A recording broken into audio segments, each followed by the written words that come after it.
15 जून 2026 अधिक मास की सोमवती अमावस्या एक ऐसा दुर्लभ और विशेष संयोग जिसे लेकर धार्मिक परंपराओं में अत्यंत महत्व बताया गया है। मान्यता है कि इस दिन किया गया जप तप दान सेवा पूजा और भगवान का स्मरण विशेष फलदायी माना जाता है।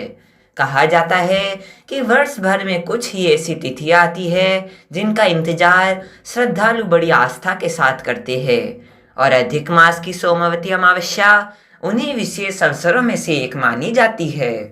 इसलिए आज की इस वीडियो को बिल्कुल अंत तक जरूर देखिए, क्योंकि आज हम आपको ऐसे महत्वपूर्ण उपायों के बारे में बताएंगे जिन्हें लाखों लोग श्रद्धा के साथ करते हैं और जिनके बारे में बहुत से लोग को पूरी जानकारी नहीं होती।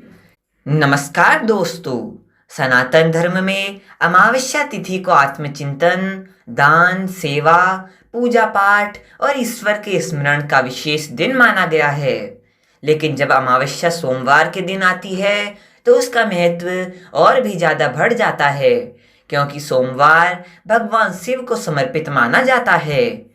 और जब यही सोमवती अमावस्या अधिक मास जैसे अत्यंत पुण्यदायी महीने में पड़े तो यह संयोग श्रद्धालुओं के लिए विशेष माना जाता है। वर्ष 2026 में 15 जून को पड़ने वाली यह सोमवती अमावस्या धार्मिक दृष्टि से अत्यंत महत्वपूर्ण मानी जा रही है। ऐसा माना जाता है कि इस दिन मनुष्य को अपने जीवन की नकारात्मकताओं को दूर करने, अच्छे कर्म करने, जरूरतमंदों की सहायता करने और भगवान के प्रति अपनी श्रद्धा व्यक्त करने का अवसर प्राप्त होता है। दोस्तों, पहला उपाय है ब्रह्म मुहूर्त में जगना। धार्मिक मान्यताओं के अनुसार सूर्योदय से पहले का समय अत्यंत पवित्र माना जाता है। कहा जाता है कि इस समय वातावरण शांत रहता है और मन भी अधिक स्थिर रहता है। इसलिए इस दिन जितना संभव हो जल्दी उठे, भगवान का स्मरण करे और अपने दिन की शुरुआत सकारात्मक विचारों के साथ करे। दूसरा उपाय है स्नान और शुद्धि। इस दिन स्नान को विशेष महत्व दिया जाता है। यदि संभव हो तो गंगाजल मिलाकर स्नान करे और स्नान करते समय भगवान शिव, भगवान विष्णु और अपने पितरों का स्मरण करे। माना जाता है कि बाहरी स्वच्छता के साथ साथ मन की शुद्धि भी आवश्यक है। तीसरा उपाय है पीपल के वृक्ष को जल अर्पित करना। पीपल का वृक्ष भारतीय परंपरा में अत्यंत पूजनीय माना गया है। इस दिन पीपल को जल अर्पित करते समय भगवान विष्णु का स्मरण करें और अपने परिवार के सुख शांति के लिए प्रार्थना करें। चौथा उपाय है पीपल की परिक्रमा करना। श्रद्धा के अनुसार 7 या 11 परिक्रमा की जा सकती है। परिक्रमा करते समय भगवान का नाम लेते रहे और अपने जीवन में सकारात्मकता आने की कामना करे। पांचवा उपाय है पीपल के नीचे सरसों के तेल का दीपक जलाना। दीपक प्रकाश का प्रतीक माना जाता है और यह हमें अज्ञान से ज्ञान की ओर बढ़ाने का संदेश देता है। छठा उपाय है तुलसी माता को जल अर्पित करना। तुलसी को भगवान विष्णु के प्रिय माना गया है। इस दिन तुलसी के पौधे की पूजा करने से घर में सकारात्मकता बढ़ने की मान्यता है। सातवां उपाय है तुलसी के पास घी का दीपक जलाना। ऐसा कहा जाता है कि इससे घर का वातावरण पवित्र और शांत बना रहता है। आठवां उपाय है माता लक्ष्मी को खीर, मिश्री या सफेद मिठाई का भोग लगाना। सफेद रंग को शुद्धता और शांति का प्रतीक माना जाता है, इसलिए इस दिन यह भोग विशेष रूप से शुभ माना जाता है। नौवां उपाय है ओम महालक्ष्मी नमः मंत्र का जप करना। श्रद्धा के साथ मंत्र जाप करने से मन एकाग्र होता है और व्यक्ति के भीतर सकारात्मक ऊर्जा का संचार होता है। 10वां उपाय है श्री सूक्त का पाठ करना। धार्मिक मान्यताओं में श्री सूक्त को माता लक्ष्मी की उपासना का अत्यंत महत्वपूर्ण स्तोत्र माना गया है। 11वां उपाय है कनकधारा स्तोत्र का पाठ करना। बहुत से श्रद्धालु इस दिन इसका पाठ करते हैं और माता लक्ष्मी की कृपा की कामना करते हैं। 12वां उपाय है घर के मंदिर में चांदी का सिक्का या कौड़ी रखना। इसे शुभता और समृद्धि का प्रतीक माना जाता है। 13वां उपाय है गरीब और जरूरतमंद लोगों को चावल दान करना। सनातन धर्म में अन्नदान को सबसे श्रेष्ठ दानों में से एक माना गया है, क्योंकि अन्नदान सीधे किसी व्यक्ति की आवश्यकता को पूरा करता है। 14वां उपाय है आटे का दान करना। माना जाता है कि अपनी क्षमता के अनुसार किया गया दान व्यक्ति के भीतर सेवा और करुणा की भावना को बढ़ाता है।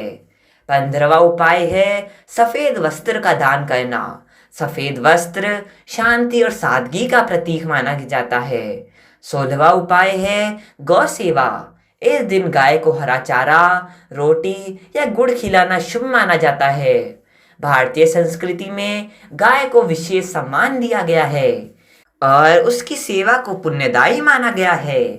17वां उपाय है किसी भूखे व्यक्ति को भोजन कराना। कहा जाता है कि भूखे को भोजन कराना सबसे बड़ा पुण्य कार्यों में से एक है। 18वां उपाय है किसी जरूरतमंद को छाता, चप्पल या उपयोगी वस्तु दान करना। इससे सेवा और सहयोग की भावना विकसित होती है। 19वां उपाय है पक्षियों और राहगीरों के लिए पानी की व्यवस्था करना। गर्मी के दिनों में यह सेवा कार्य अत्यंत महत्वपूर्ण माना जाता है। 20वां उपाय है अपने घर की अच्छी तरह सफाई करना और अनावश्यक वस्तुओं को उठाना। धार्मिक मान्यताओं के अनुसार स्वच्छता केवल घर की सुंदरता नहीं बढ़ाती, बल्कि सकारात्मक वातावरण भी बनाती है। 21वां उपाय है मुख्य द्वार पर हल्दी और कुमकुम से स्वास्तिक बनाना। स्वास्तिक को शुभता और मंगल का प्रतीक माना गया है। 22वां उपाय है तिजोरी या धन रखने के स्थान को साफ और व्यवस्थित रखना। 23वां उपाय है लाल कपड़े में थोड़े चावल और एक चांदी का सिक्का रखकर पूजा स्थल में स्थापित करना। 24वां उपाय है नमक मिले पानी से घर में पोछा लगाना। बहुत से लोग इसे वातावरण की शुद्धि से जोड़कर देखते हैं। 25वां उपाय है काले तिल और जौ को जल में मिलाकर पीपल को अर्पित करना। 26वां उपाय है भगवान शिव को जल अर्पित करना और बेलपत्र चढ़ाना। सोमवार का दिन भगवान शिव को समर्पित माना जाता है, इसलिए इस दिन शिव पूजा का विशेष महत्व बताया गया है। 27वां उपाय है ओम नमः शिवाय मंत्र का जप करना। यह मंत्र भगवान शिव के प्रमुख मंत्रों में से एक माना जाता है और अनेक श्रद्धालु इसका जाप करते हैं। 28वां उपाय है शाम के समय घर में कपूर जलाना। कपूर की सुगंध को पवित्रता और सकारात्मकता का प्रतीक माना जाता है। 19वां उपाय है झाड़ू को सम्मानपूर्वक उचित स्थान पर रखना और उसे पैरों से स्पर्श न करना। भारतीय परंपराओं में इसे शुभता से जोड़ा जाता है। 30वां और अंतिम उपाय है रात को सोने से पहले शांत मन से भगवान का स्मरण करना और माता लक्ष्मी के बीज मंत्र श्रीम का मानसिक जप करना। दोस्तों, अधिक मास की सोमवती अमावस्या केवल एक तिथि नहीं, बल्कि आत्म सुधार, सेवा, दान, भक्ति, संयम और सकारात्मक सोच का संदेश देने वाला एक विशेष अवसर है। इस दिन यदि हम केवल उपाय ही नहीं, बल्कि अपने व्यवहार, विचार और कर्मों को भी बेहतर बनाने का प्रयास करें, तो वही इस दिन की सबसे बड़ी साधना मानी जा सकती है। यदि आपको यह जानकारी उपयोगी लगी हो तो वीडियो को लाइक करें, अपने मित्रों और परिवारजनों के साथ शेयर करें और ऐसे ही धर्म, व्रत, त्योहार, ज्योतिष और सनातन परंपराओं से जुड़ी महत्वपूर्ण जानकारी प्राप्त करने के लिए चैनल को सब्सक्राइब करना न भूलें। राधे राधे।